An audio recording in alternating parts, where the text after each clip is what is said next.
night. We are so pleased that you have agreed to come here tonight and to share your information with our audience.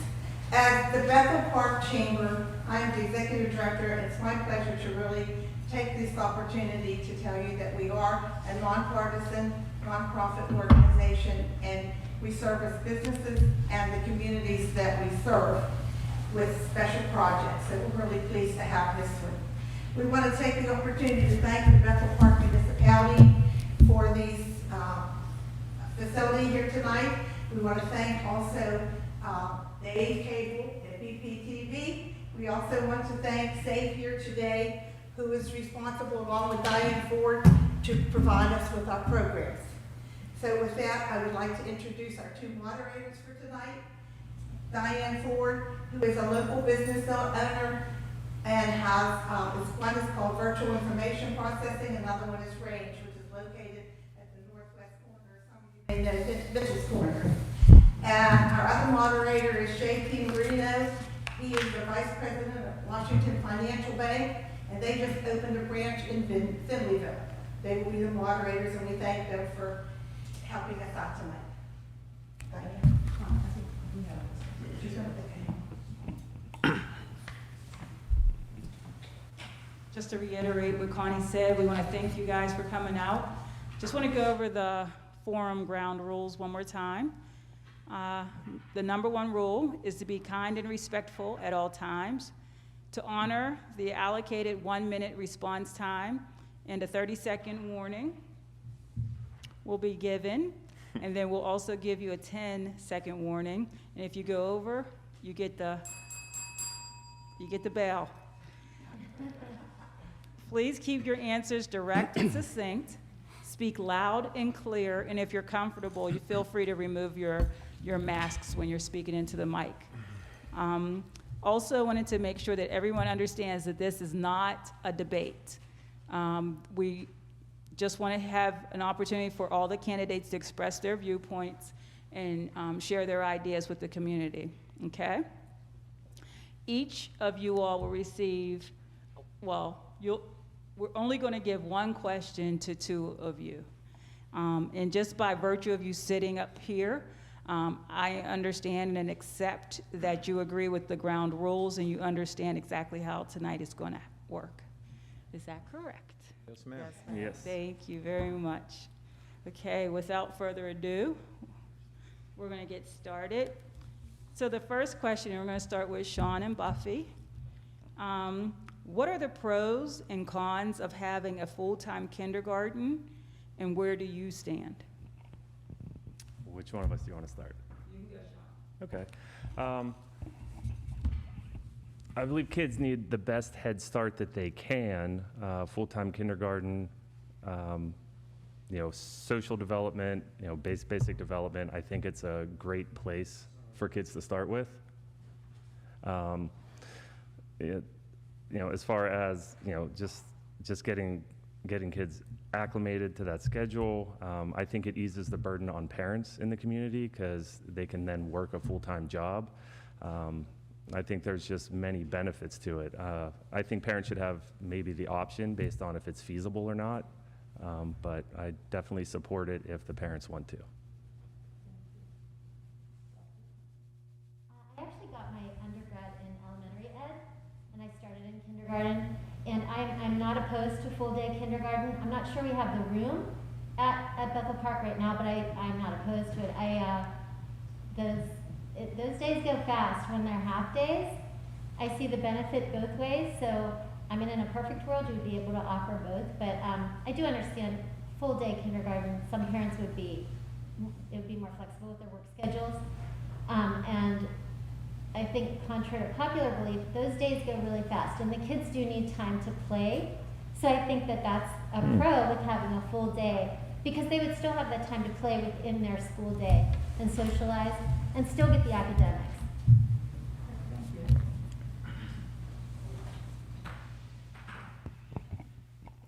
All right, the next question is, what are your top 3 priorities for this office? Starting with you, Dan. So my number one priority is to make sure that students have the mental health resources that they need Over the past decade or so, especially with children, rates of depression, anxiety, and even suicide have been drastically increasing. Obviously, coming out of a pandemic, those issues are only going to be exacerbated. So we need to make sure that our children have all of their mental health needs met first and foremost. My second priority is continuing the effort that's been done so far and started by actually Ms. Ford here with the diversity, equity, and inclusion program. I think we've really started some amazing avenues so far, and I'm really excited to continuing those. Finally, I'd like to improve our school ranking. One thing that I see as a really easy opportunity to improve is our AP testing. I had the opportunity of taking, I believe, 7 or 8 AP courses in high school, and I was able to get credit for those in college, kind of get ahead in my studies. We only have 19% of students taking at least one AP test. Top schools in our area have 50%. Good job. Gail? So my top 3, I actually only have 2 priorities. The first is excellence in education, making sure that our curriculum is robust, that our teachers are well equipped, that our students are learning well and are achieving what they need to achieve to stay at or above grade level, really. And my second priority is to make sure that we are keeping our school taxes affordable for those in the community. So really, those are my 2 top priorities.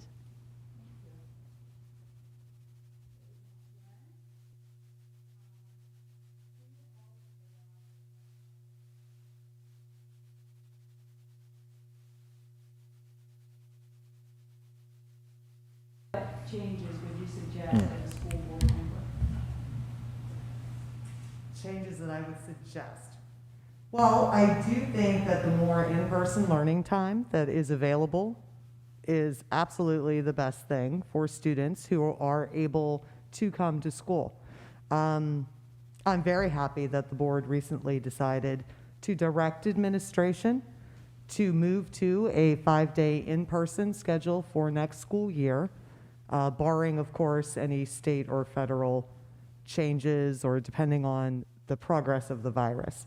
I also think that a lot of students really did very well with virtual school. There are many who didn't, but there are a lot who did, and I appreciated the hard work that all the teachers and the staff put into changing those lesson plans to virtual and really creating unique ways to get students to work together in groups and really learn about technology and perseverance and working through problems.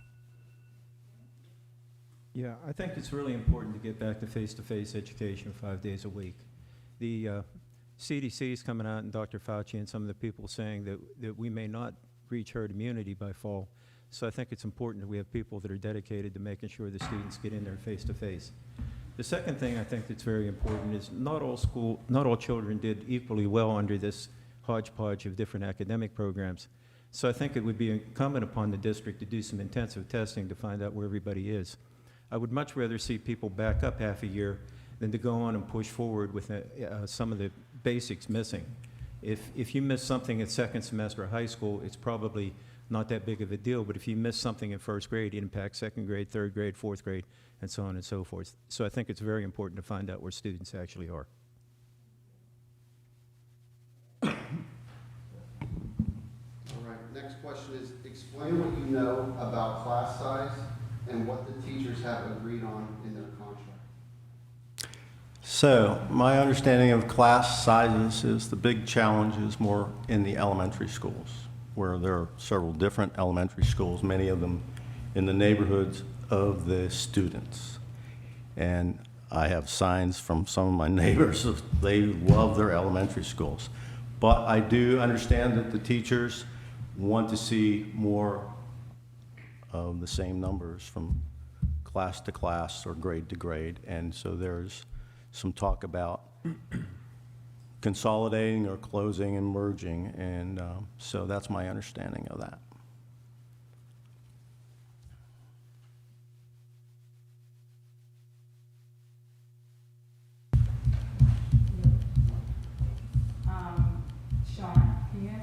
question?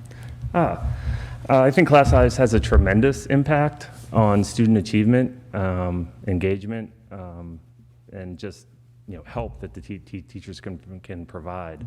I've had classes upwards of 28, 30 kids, and the amount of one-on-one instruction time and help I can give individuals is just incredibly limited at that.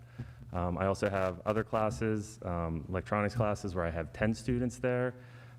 It's projects, it's hands-on, and there's a lot of troubleshooting going on. I can't imagine doing a class like that with 28 kids in the room. Study after study shows the benefits of a smaller class size, and I think that is something we should really push. I think that should be included in the budget. I know teachers, class management is easier to do, but just the effectiveness of education on the kids, it's just a win. So I think that should be addressed as far as trying to shrink that.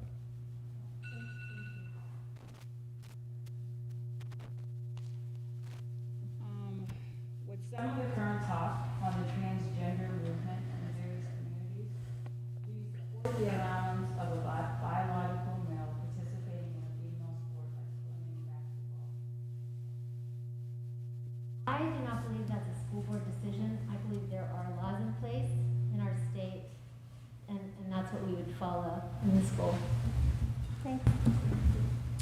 So whenever I said earlier that one of my main priorities is diversity, equity, and inclusion, I mean that for all students, not just some students. So I'm fully in favor of trans women or trans men participating in the sport that's consistent with their gender identity.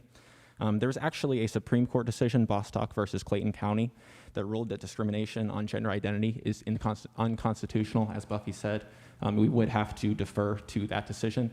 There's also been a decision out of, I believe it was Idaho, where a federal court ruled that if a school did not allow a student to participate in a sport consistent with their gender identity, they would be in violation of the Equality Clause of the 14th Amendment. So in terms of both a morality standpoint as well as a legal standpoint, I'm fully in favor of that, yes.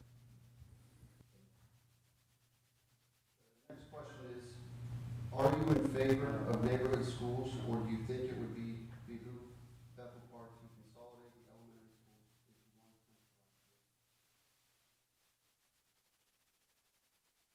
So I watched the school board meeting concerning the feasibility study, and I really need to research a little bit more and get more information before I can come down on either side of that decision. I see benefits to both, and I see things that are cons to both. So I really need to look at that and get more information before I can definitely say, I want to go this way or I want to go that way. And I really feel like it's a board decision for sure, and not just, one person. I think that I totally agree, Gail, that there are pros and cons to both of those situations. I think that it is a community decision, and I so appreciate Dr. Walsh's approach to the strategic planning and bringing people in all the stakeholder groups together to really look at that issue. I think that we have a lot of difficulty in our current situation keeping class sizes equitable throughout our buildings. I also think that we should address the grade level team aspect, as opposed to one building pitting against another, or this group is doing something. I would love to have our grade level teachers be more of a team, working together, sharing their best practices, learning and growing, teaching and mentoring each other. And I think that there are other options rather than all 5 schools or just one.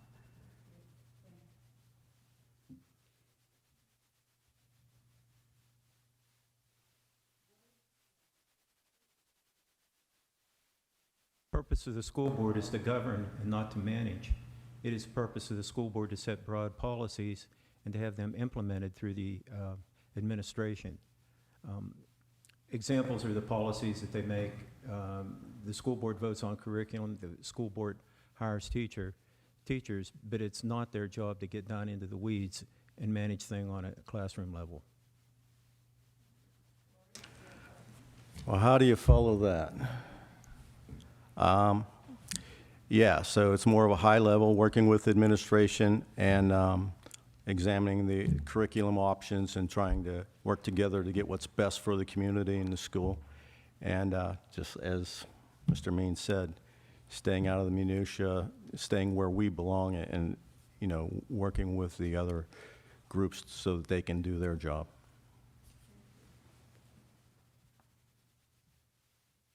Question is, if elected, what process would you employ to make decisions?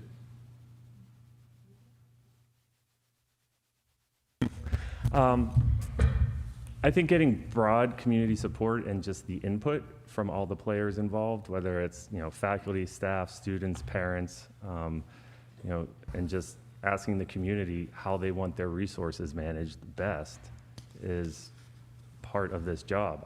I don't think it should be just my decision. I don't think it should be any of our decisions. I think we need a broad coalition of opinions and let the best one win. So I think that's an easy question.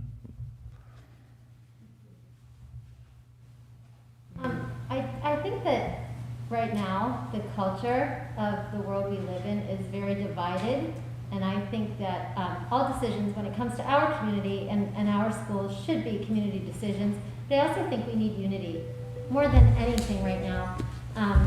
So I think that listening to other people is huge. We've gotten into a habit of ignoring people that don't have the same beliefs as us, and I wholeheartedly disagree with that. I think that in order to thrive as a community, we need collaboration, and we need to be kind to each other. So if I were elected, I would use surveys, I would use conversations, and definitely get input from everyone in the community.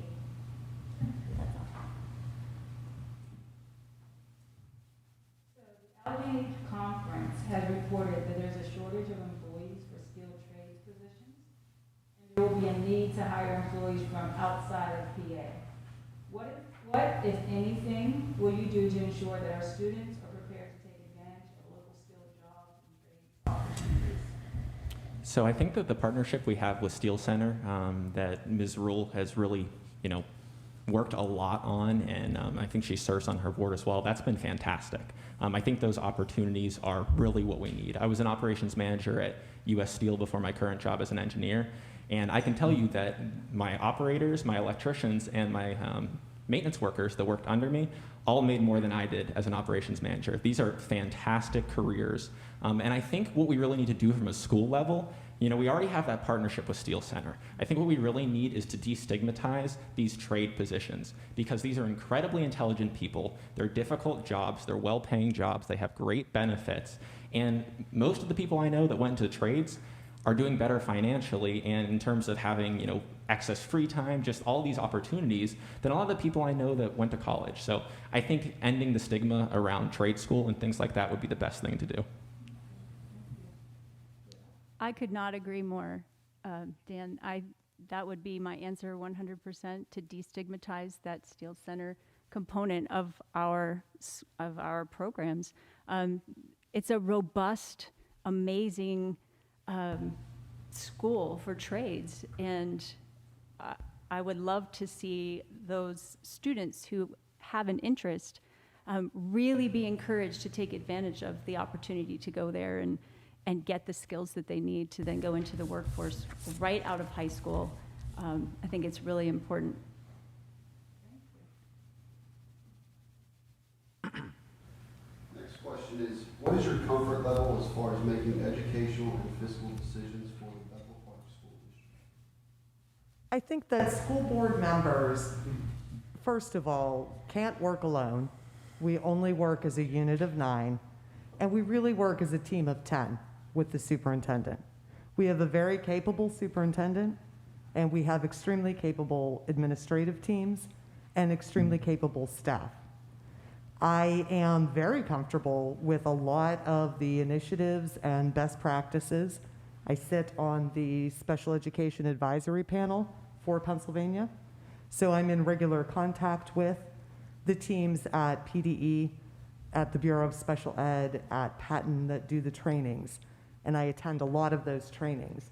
So I think that I bring insight as a parent to that process, and I'm not afraid to enter into conversations about educational topics.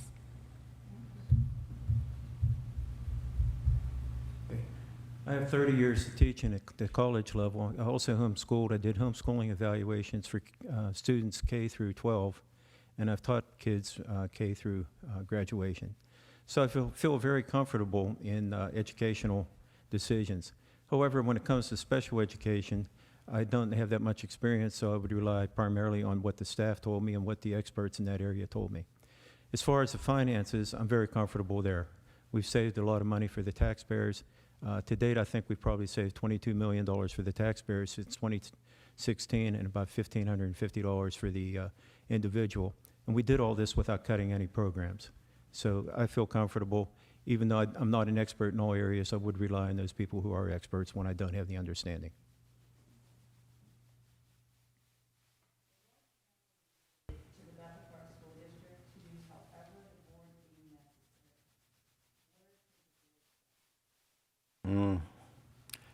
Listing the available options of what our choices are.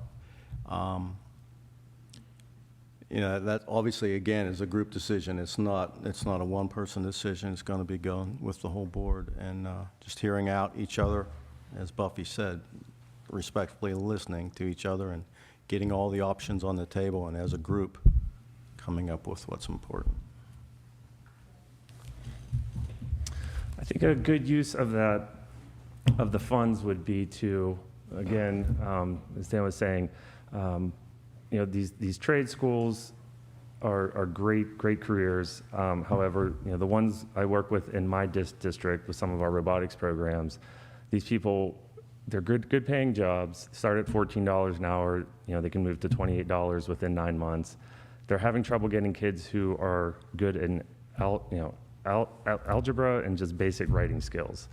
The jobs are there. We need to increase, you know, the knowledge of the students to be able to take advantage of this. I think outreaching to, you know, if you're in engineering in school, you have a chance to do, you know, a co-op with various companies. I think we should get on board and try and pair our students up with companies to get learning experiences, you know, that way. I think that would be a good use.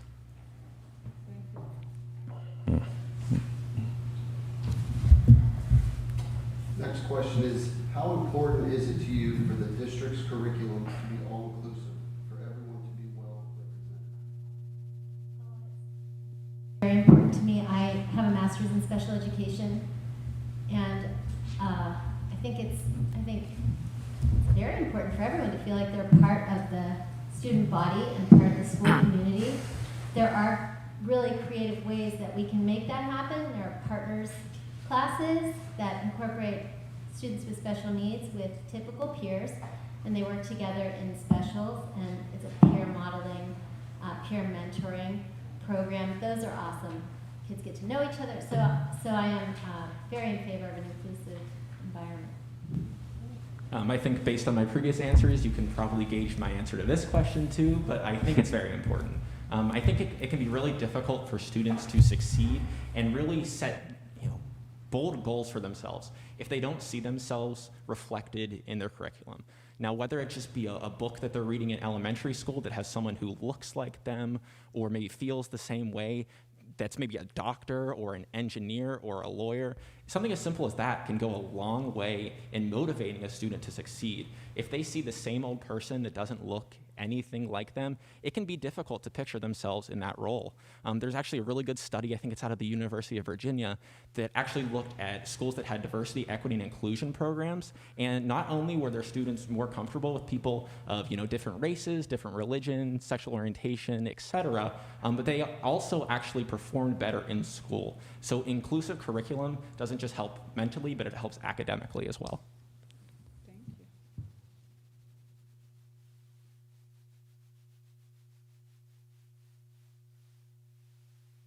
How important is have to be culturally diverse? I think, and I've thought a lot about these issues and these questions. I feel that the most important is that the staff is well qualified. And I would love to see well-qualified individuals of all colors, of all, definitely would love to see diversity. How to attract diversity into a primarily white community is a challenge that I think needs to be discussed and really dive into how we can do that, how we attract great, diverse, qualified individuals to staff our schools, to teach, to hold those positions. I agree. There is an effort, an initiative coming forward from PDE about attracting teachers in general, because there are fewer teachers graduating, there are fewer teachers looking for jobs in our state. It is an effort by the entire state to attract more teachers, get more kids in those programs so they can become teachers. And part of that is cultural diversity as well. I think it is important.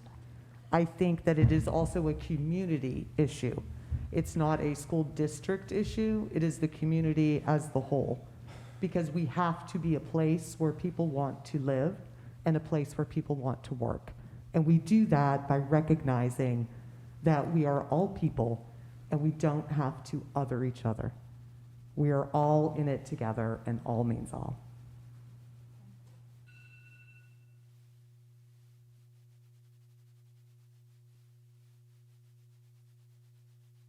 Do to assist in creating and maintaining an inclusive culture and climate?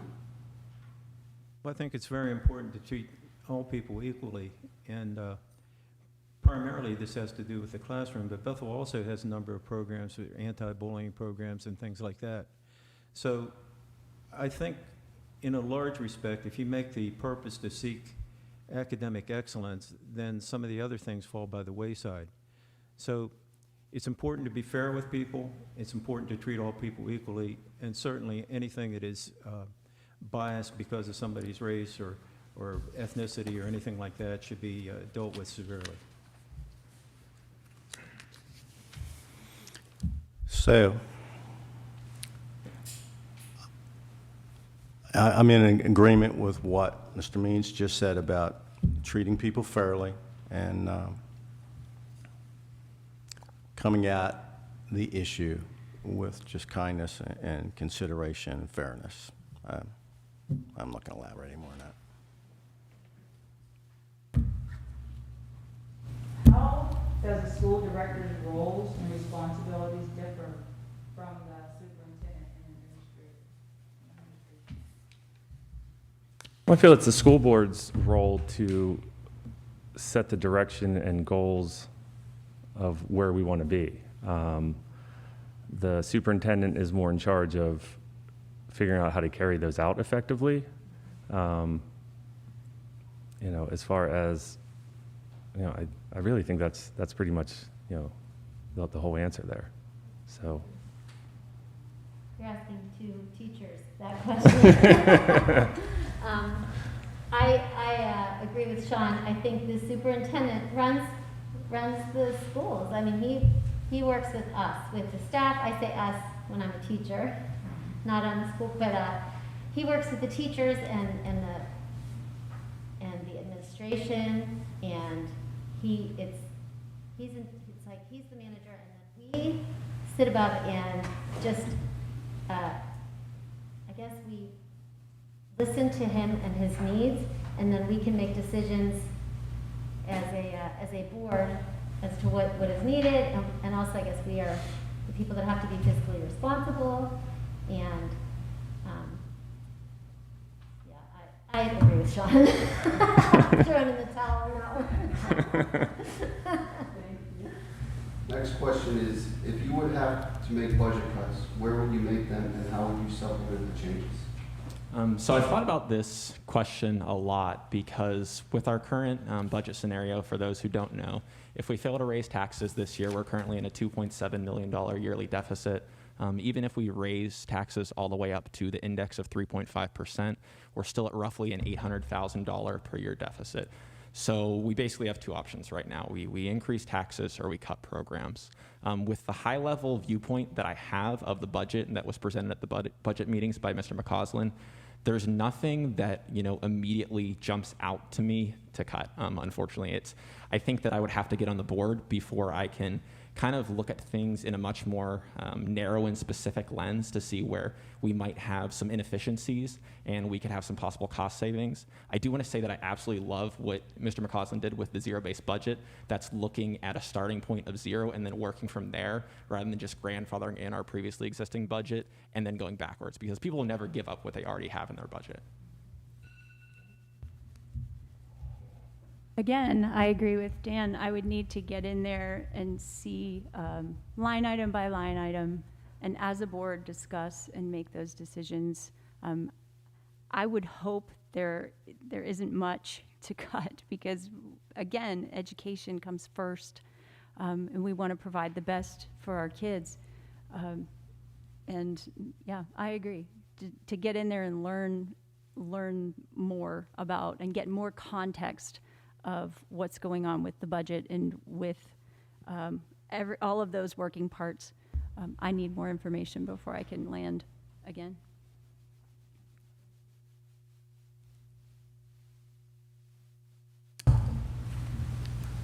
How have you worked to improve mental health among students and staff in the district? I think we needed it before the pandemic, but I think absolutely we need more social workers available to students or more guidance counselors who are available for that purpose. In some of our buildings, like at Neil Armstrong, for instance, they obviously aren't doing a lot of college counseling quite yet, although they do talk about those issues. They are able to spend more time working with students on their individual needs and grouping them together and helping them learn as they grow. But once you get to the high school level, that time starts diminishing. And we really need to make sure that we are providing access for students who are anxious, who are afraid, who've had a loss, who are concerned, who feel behind, who might be angry about what's been going on. No child learns if they aren't in a place of wellness, safety, and acceptance. Question is, why do you want to serve? Oh. I'm sorry. Okay. Again, I think the first line of defense is a classroom teacher. A classroom teacher should know their students. They should be aware of what's going on. And if they see some sort of problem, they should get them the testing they need and refer them to professional help. I'm not sure it's the school district's responsibility to supply all this help, but certainly they should be able to identify the people, give them whatever help they can in the school district. And if it's something that can't be taken care of in the school, they should refer them to professional help. And if the family can't afford that, I think they should try and see what they can do to make sure they can access that help. There's a number of programs available through the county also. So. Next question is, why do you want to serve as a school director in Bethel Park? I think there's great opportunity in Bethel Park to move forward with excellence in education, with also fair negotiations in regard to teachers' contracts so that it's more balanced with non-teachers on the board and not just all teachers. I also want to serve because I see lots of young people in my life experience and my interactions where I just see there's a great opportunity to do better, and I want to be part of that picture. I grew up in Baldwin, and we were rivals with Bethel Park at that at that point, and we were always aware that Bethel had a really good a good solid reputation for academics. It's why my wife and I bought a house here. It's why property value is high here. Resale value is high here. It's why our kids traditionally have done well. Because of, I pay attention to what's going on in the district I work in, but due to recent events, the budgeting fiasco of the last board, I decided there needed to be more adults in the room who will just analyze decisions, make sound decisions based on, 10 seconds, results-driven decisions that, benefit everyone in the community. So, I'm willing to give up one night a week for 4 years to try and make this happen and leave it a better place than I came into. School board members set policy for the district. What is one policy that you would like to change?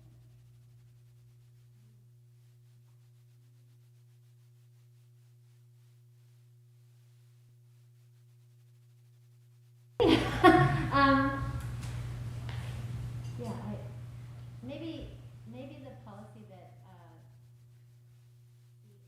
the outside speech doesn't affect the inside school day. So I think that maybe we need to implement some kind of differentiation between hate speech and free speech.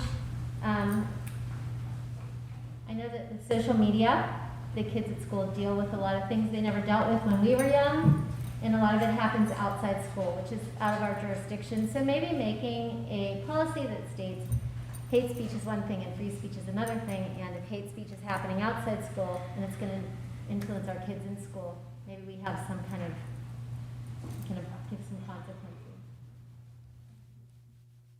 That's definitely a really tough question to answer. I think Buffy did a pretty good job with it. I actually combed through all of our policies rather recently. One that I think that could be amended is we have a specific policy about hairstyles, and there's been a large push in, I think there was a city, I don't know if you call it a bill or a motion passed, as well as a county motion passed to basically prevent discriminatory hair punishment. Things like that are historically levied on people of color because their hairstyles may be considered, unprofessional or something like that. And it has some, I guess, deep roots in racism. So I would want to get rid of that because I really don't see what value that policy holds in our school district. Next question is, do you believe that all students should go to college? I believe that students should be able to chart their own course, whether that's college or trade school or another choice. I don't believe college is for everyone. Some students will excel at some things and some will excel at other things. And again, I think that's a family decision, and those students should be able to decide for themselves which course that they want to pursue. No, I do not believe that all students should go to college. I think all students should have the opportunity to go to college. College should be something that is available to all students. I think there are a lot of students who are, like we were talking about before and Dan was mentioning, going to trades and that is exactly what they need to do. It's what they want to do and it's what they've dreamed of doing. And there is absolutely nothing wrong with that at all. I'd like to celebrate the way we do when students sign for a sports scholarship. I'd like to celebrate their decisions to take those jobs and enter that workforce. But I do think that college is something that students who want to do that can certainly achieve. Often students who might not be ready when they graduate are certainly ready in a year or two or even 5. So I feel that putting it out of reach and a forever no thing is never a good idea. We should all be open to that possibility. This is the last question. Wait, I'm sorry. We did the same.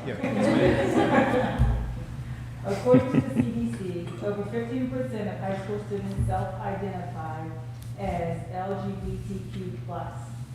How do you think the Bethel Park schools can best support the LGBTQ+ students? Oh, geez. Again, I think in the classroom, it should just be focused on academics and nothing else. I mean, I certainly think that all people should have equal opportunity, but I don't know exactly what you're asking me. Are you asking if they should have some sort of special? I'm not asking. Okay. No, I just think the fundamental idea, I believe that all people are God's children and that they should be treated with dignity and respect and equally. And if you don't do that, no program's going to help. Will you please restate the question? According to the CDC, over 15% of high school students self-identify as LGBTQ+. How do you think Bethel Park schools can best support the LGBTQ+ students? The same way they support all students, with just treating everybody with respect. Everybody is important. As was said, we are all God's children.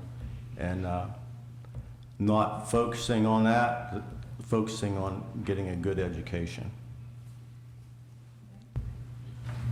Okay, that was the last question. And I don't know if we have any questions from anybody that's online.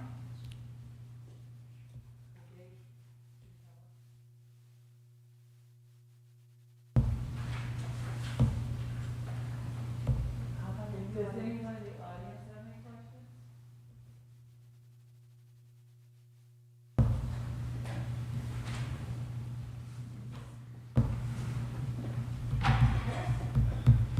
Does anyone on the panel have any questions?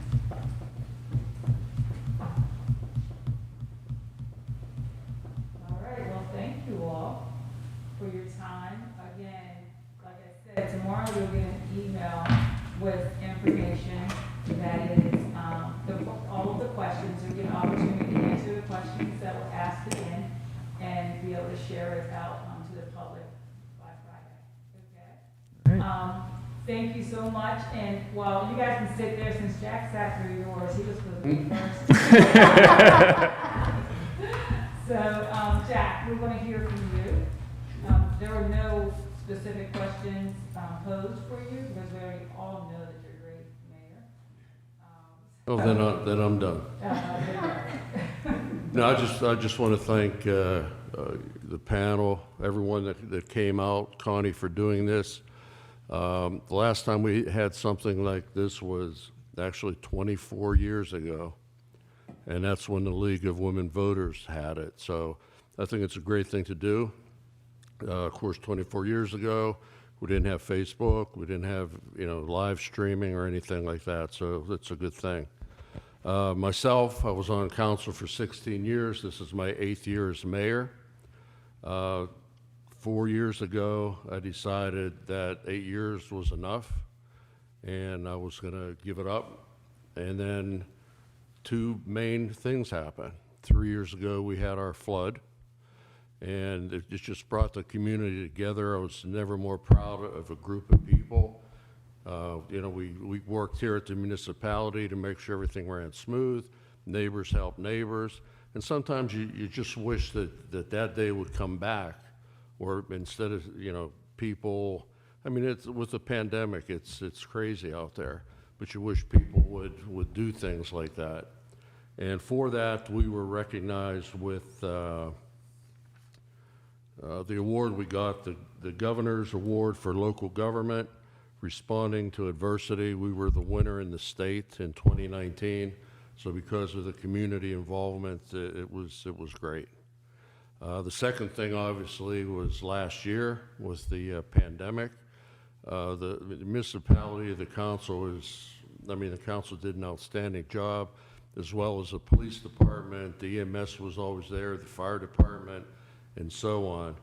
And I took pride in, and even though When the phone would ring at my house and it was me speaking, giving a message, I didn't get offended the first couple months. Then my wife would not answer the phone. But just the feedback we got, I mean, we have a terrific community here. I do that program where I recognize outstanding people in the community. Been doing it for 8 years, and I look forward to doing it for the next 4 years. And to thank everyone for their support. Either nobody wanted to do this job, or else I'm doing okay. So I appreciate you inviting me tonight. Diane, may I say one thing? I think I speak for all the candidates, and I would like to thank the Chamber for holding this event and inviting us here and giving us all the opportunity to participate in this community forum. Yeah, thank you. Thank you very much.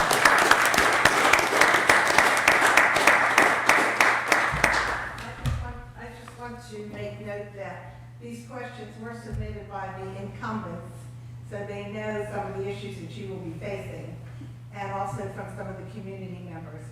And I also want to say that I was that one 24 years ago that went to the League of Women Voters through their debate. You were spared, really. You really all did very well. So I want to thank all of you for participating and giving of your time. One little comment. There's an average of about 4 meetings a month for school board, just to let you know.